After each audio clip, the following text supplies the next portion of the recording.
येणाऱ्या नवीन शैक्षणिक वर्षामध्ये आता स्कूल बसमध्ये मुलींच्या सुरक्षिततेसाठी सीसीटीव्ही बसवणं सक्तीचं केलं जाणार आहे।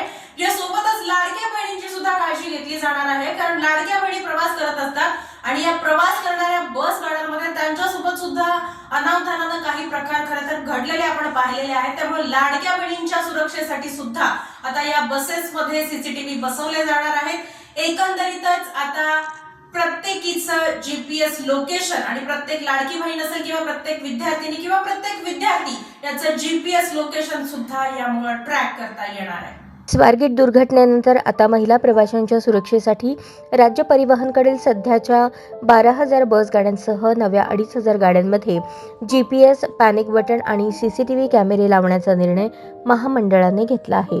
याशिवाय आगामी शैक्षणिक वर्षापासून शाळांमधून विद्यार्थी ज्या स्कूल बसमधून घरी जा-ये करतात त्या गाड्यांमध्ये देखील CCTV कॅमेरे बसवावे लागणार आहेत। राज्यातील शाळांची संख्या 3 लाखांवर असून त्यातील विशेषतः इंग्रजी माध्यमांच्या शाळांमध्ये विद्यार्थ्यांसाठी स्कूल बस आहेत। आता प्रत्येक स्कूल बसमध्ये विद्यार्थ्यांच्या सुरक्षिततेसाठी दर्जेदार CCTV कॅमेरे लावणे बंधनकारक असणार आहे।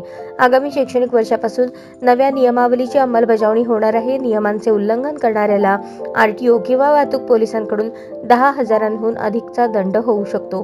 स्कूल बसमध्ये CCTVचे फुटेज किमान 30 दिवस साठवून ठेवणे बंधनकारक शाळांना असेल। दुसरीकडे सध्या महामंडळातील 15,000 गाड्यांपैकी 3,000 बसच्या पुढच्या वर्षांपर्यंत स्क्रॅपमध्ये निघणार आहेत।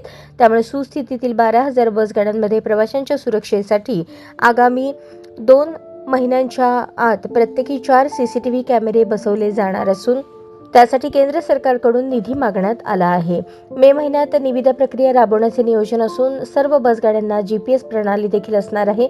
त्यामुळे बस गाड्यांचे नेमके लोकेशन समजायला देखील मदत होणार आहे।